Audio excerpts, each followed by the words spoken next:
안녕하세요. 오늘 XRP에 관련된 소식 여러분들과 함께 공유하려고 마이크를 켰습니다. XRP의 결제량이 무려 1100%가 급증했다고 합니다. 12월 초에 1100%면 몇 배죠? 13배인가요? 13배 급증을 했습니다. 그럼에도 불구하고 가격은 이틀 정도 좀 올라가다가 쟁거름, 폭등하는 모습을 보이고 있지 않다라는 그런 소식인데, 여러분들 물론 XRP의 가격 상승에 있어서 결제량, 트랜잭션의 수가 늘어나는 것은 매우 중요합니다. 뭐랄까, 이건 가격 이전에요. XRP의 존재 근거 자체가 이 결제량, 트랜잭션, 거래량 자체가 뒷받침되지 않으면 XRP 자체가 존재하지 못하겠죠. 그건 이제 가격 이전의 문제인데, 중요한 거는 11%도 아니고 110%도 아니고 1100%나 급증했는데, 그래도 가격이라도 좀 여기에 영향을 받아야 되는데 전혀 영향이 없다는 부분들, 이거는 당연하다고 봅니다. 말씀드린 것처럼 결제량, 트랜잭션은 XRP의 존재 근거를 증명해주는 아주 중요한 데이터이고 중요한 어떤 가장 중심적인 XRP의 활동이면은 틀림이 없지만, 언제나 이것이 가격이랑 연관되어 있지는 않아요.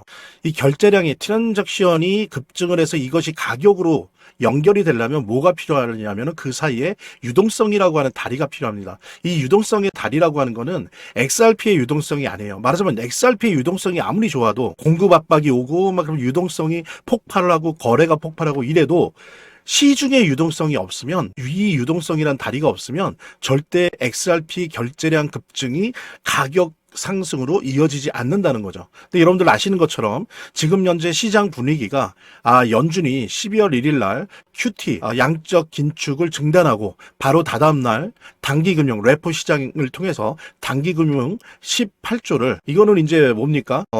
팬데믹 이후에 두 번째로 큰 규모인데, 단기금융 레포를 시장을 통해서 단기금융을 은행에, 시중은행에 공급을 했거든요. 이거는 단순히 12월 1일에 양적 긴축의 중단을 떠나서 이제 양적 완화, Q2로 가는 길이다, 증거다라고 볼 수는 있지만, 그렇다 하더라도 그건 초기라는 거죠, 아직은. 그러니까 유동성이 그렇게 초기 단계를 넘어서 중기로 넘어가서 본격화돼서 시중에 이제 넘실넘실 거리는 그런 상태는 아직 아니라는 겁니다. 그러기에는 아직 멀었고요. 아직도 유동성 초기장이지만 조정장이다라고 봐야 될 텐데요. 이제 12월 중순을 넘어가면서 서서히 12월 말이 되고, 그리고 내년이 되면서 이제 유동성이 원래 가지고 있는 계획대로 연준과 재무부와 연준과 그다음에 MMF 등을 통해서 이제 시중에 유동성이 공급이 많이 몇조 달러 수준으로 될 것으로 예상이 되어지는데, 이런 부분들이 본격화돼야 XRP의 결제량 급증이 에너지가 되어서 가격이 폭등이 올 것이다. 그래서 아직은 여러분들 너무 서두르지 마시고요.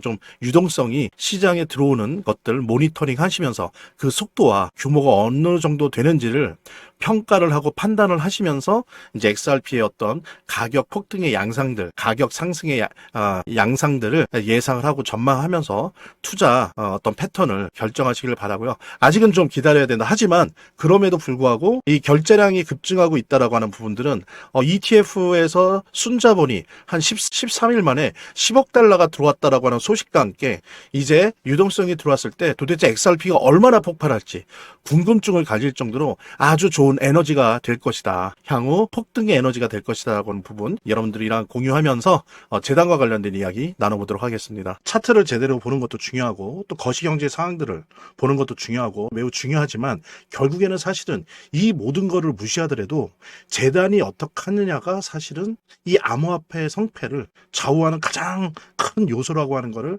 우리가 모두 다 느낄 수 있는 거거든요. 그래서 제가 좀 과장을 하면, 오히려 암호화폐를 통해서 돈을 제대로 버는 사람들은 물론 차트도 보고 거시경제도 보고 하지만 가장 1차적으로 핵심적으로 보는 게 그 암호화폐를 발행한, 제작하고 있는, 공급하고 있는 재단의 정책과 재단의 상황들을 보거든요. 재단의 어떤 정책들만 봐도 우리들은 이 암호화폐 투자를 통해서 막대한 수익을 얻을 수가 있는 겁니다. 특히 그중에서 우리가 많이 보려고 노력하는 것들은 락업에 관련된 것들이에요. 그리고 락업의 해제에 관련된 것들이에요. 재단이 얼마나 우리가 암호화폐 투자를 함에 있어서 중요한 요소인지를 깨닫고, 그 다음에 특히 만약에 우리가 암호화폐를 투자함에 있어서 재단에 무엇을 봐야 되는지 함께 공유하는 그런 시간을 짤막하게 좀 갖도록 하겠습니다. 그래서 제가 여러분들이 최대한 쉽게 이해할 수 있도록 일단 락업 해제에 대해서 먼저 설명을 좀 드려볼 건데요.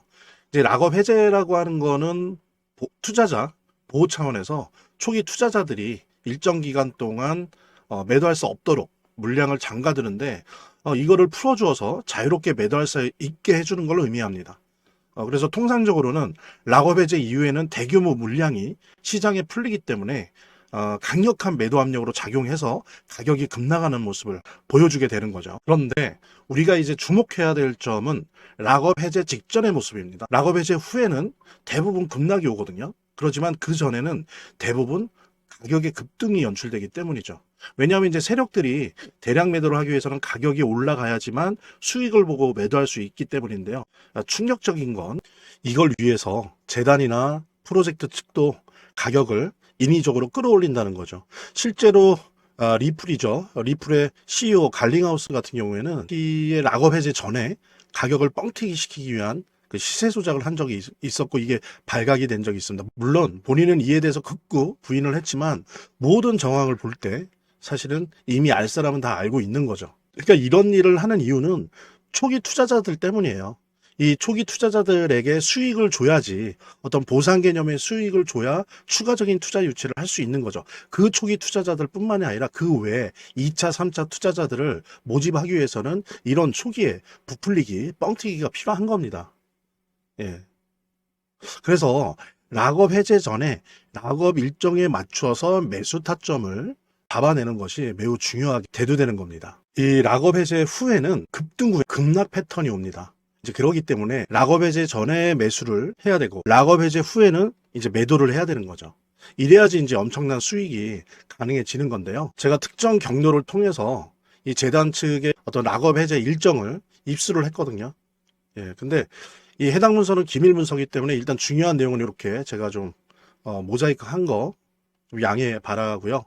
그러니까 이 문서에는 이제 재단 측의 락업 일정부터 물량, 목표가까지 모든 것이 나와 있습니다. 그래서 해당 일정에 맞춰서 상반기, 하반기 이렇게 나뉘어져 있는데 해당 일정에 맞춰서 세력들은 가격을 끌어올리고 그 다음에 이제 매도를 하겠죠. 그래서 우리도 이 일정에 맞춰서 정확하게 매수 매도 타점을 잡아 나가면 엄청난 고수익을, 대박을 노려볼 수가 있게 되는 겁니다. 그래서 여기 나와 있는 제 개인 번호 010-2592-6921 010-2592-6921로 부자 두 글자만 남겨놓으시면 제가 확인되는 대로 이 모자이크 없는 아까 보셨던 그 문서 원본이랑 그 다음에 이제 언제 어디서 얼마에 매수해야 되는지 그 시그널이 담겨 있는 문서를 직접 핸드폰으로 PDF 형태로 전달해 드리도록 하겠습니다. 그러니까 당연히 무료고요.